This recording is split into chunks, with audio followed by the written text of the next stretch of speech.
I chose this subject on Sheva, and it's interesting because I got into a bit of a quandary about it because sometimes it's spelled or pronounced Sheva or Sheva. So in Israel, it's pronounced both ways. So there's no wrong or no right way to do it. And I actually had thought to do this presentation tonight as a result of last week, and David said he wasn't sure of how it came about with the 7 in the name. So I've done a little bit of research. I was aware of some things, so I'll just go from now. So there we have it in Hebrew. There we have Beersheba in the transliteration, and we have Sheva in a phonetic spelling or pronunciation. When we look at the Hebrew word, the Strong's Concordance on H875, be'er, phonetic spelling, it is a noun or feminine, and the first reference is found in Genesis 14:10. This, I'm taking these all from the Tree of Life version. Now, the Valley of the Siddim was full of tar pits. Now, I haven't kind of given you what the word means, but the Hebrew definition in Strong's Concordance is a pit, and especially a well. So it's from the root word ba'ar, which is the following strong Hebrew word in Strong's Concordance H87. It's a verb, so obviously it's a primitive root from which these other words come from. When we look at the reference to that, or the definition for that, it means to make distinct or plain, to declare, make plainly, to dig by analogy, to engrave figuratively, to explain, declare, make, or make plainly. So I'm reading some of this because I thought it was too much to put on the screen, but I noticed that some of the others have done that, so I probably could have saved myself a little bit of time, but it's okay. So now we go on to, most of the references tonight are from the Strong's Concordance, but I've also went into the Blue Letter Bible and their definition of several stem formations of verbs in context with Hebrew 7650 in the Strong's Concordance, which I'll be coming to. Now, I know you haven't covered these terribly much, and I don't know that I understand them that well, but just to give you a little understanding of Carl, simple paradigm and simplest stem form of a verb, and it means sworn. The nifal is an express simple action form with passive or reflective voice, to swear, to take an oath, to swear of Yahweh by himself, or to curse. And the hifal expresses a causative action in active voice, to cause, to take an oath, to adjure. So all of this is in relation to what happened at Beersheba and why was it called the name that we're about to discover. So stay with me and we'll get there. Then we go on to Strong Concordance H7650, which is Sheba or Shorba, is another root word, a verb, and it means to swear or to adjure. And we find the first reference to this is in Genesis 21:23, and there it says, "So now make a pledge to me here by God that you will not violate your word with me or with my descendants or with my offspring, as I have shown loyalty to you. Show the same to me and to the land in which you have lived as an outsider." Now, this was spoken by King Abimelech to Abraham. And so we will find out more about that later, so keep with us. Moving on to H7651, Strong's Concordance, is the word Sheba. It's a noun which is feminine, or Sheba, which is masculine, and we can tell that by usually the ending of the word, but somehow this one's changed a little. So that actual meaning is a primitive cardinal number which is 7 in this instance. So we're starting to get close to what Beersheba is about. So the first reference to this particular Hebrew word is in Genesis 4:24. If Cain is to be avenged 7 times, then Lamech 77 times. This comes from the root word H7650, a primitive cardinal number. So we've looked at 7. As 7 is the sacred full one, and this is just the explanation from Strong's Concordance. Also adverbally 7 times by implication, a week by extension, an indefinite number, 7-fold, 17, 17th, 7th, and times.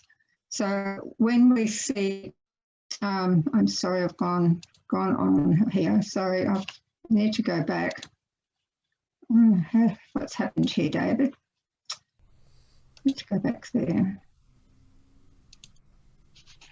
Okay, so we're relating to this and where it comes up in the researching I was done. So I've gone back to this word and then into the H7651 or H7650.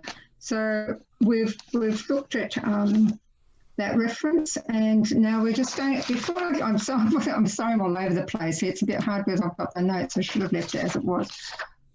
Now I'm just going to give you a picture just to keep you amused while I'm going to read the scriptures when I want to relate to Sheva. And these are the wells. I found a picture of a drawing by the look of photograph of the well of Sheva, and that was dug by Abraham. So the first time that we have reference to the well, this particular well, was when Abraham with King Abimelech of Gerar, of whom Abraham was an outsider. He was from the Philistines, Abimelech, and the subsequent covenant that they made with one another, so to keep on good terms. So in Genesis 21 to 23, it says, "So now I make a pledge to me here by God." So Abraham is intending to make a pledge, and Abraham said, "I make a pledge." And 27, then Abraham took a flock of sheep and cattle and gave them to Abimelech, and the two of them made a covenant.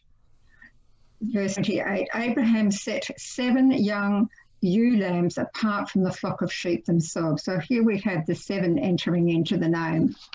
Abimelech said to Abraham, "What do these 7 ewe lambs that you've set by themselves mean?" In verse 30, he said, "You are to accept the 7 ewe lambs from my hand, so that they may be a witness for me that I dug this well." Wow. Verse 31, so it's a witness. So that is why that place is called Beersheba, because there both of them made a pledge in verse 32 and made a covenant in Beersheba. So we move on, still staying with the picture, background to the covenant made between Isaac and Abimelech, just as his father had made some time earlier. So now we're going to progress across through time and through the Bible to Genesis 26. In verse 15, we find all the wells that his father's servants had dug in the days of his father Abraham, the Philistines, had stopped up and filled with dirt. In verse 18, then Isaac dug again the wells of water that had been dug in the days of his father Abraham. The Philistines had stopped them up after Abraham's death. He gave them the same names that his father had given him. So in that particular chapter 26, you find that there are other wells that were unstopped as well. And verse 28, then Abimelech, his friend and the commander of his army, said, "We've clearly seen that Adonai has been with you." So we said, "Let there now be an agreement between us and you, and let us make a covenant with you." In verse 31, then they got up early in the morning and made a pledge, each to his brother. So he was reinforcing the pledge, that the covenant that had been made with his father, with the same king, King Abimelech. So we move on now to the next Hebrew word, which is Beersheba. So here we have the introduction of proper name and location. in Israel, and in Strong Concordance H884. And the first reference to that is in Genesis 21:14.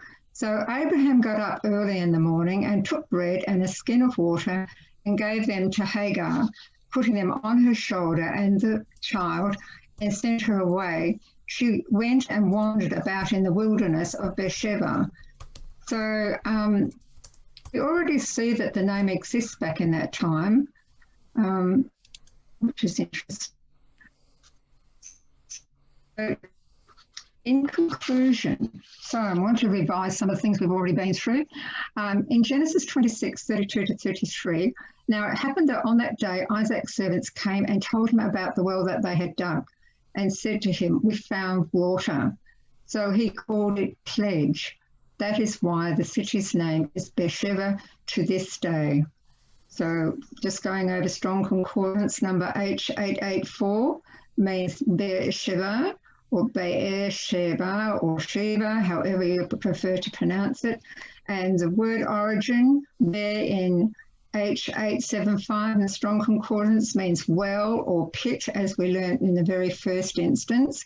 And Sheva, H7651 in Strong Concordance means seven. So here we have a interpretation of what the word is likely to mean. In several places it's called well of the sevenfold oath, a place of swearing by seven lambs, or well of oath, and the well of seven, a place in the Negev. So Beersheba is a very large city. It's the third largest city in Israel, overtaking Haifa, and it's in the Negev.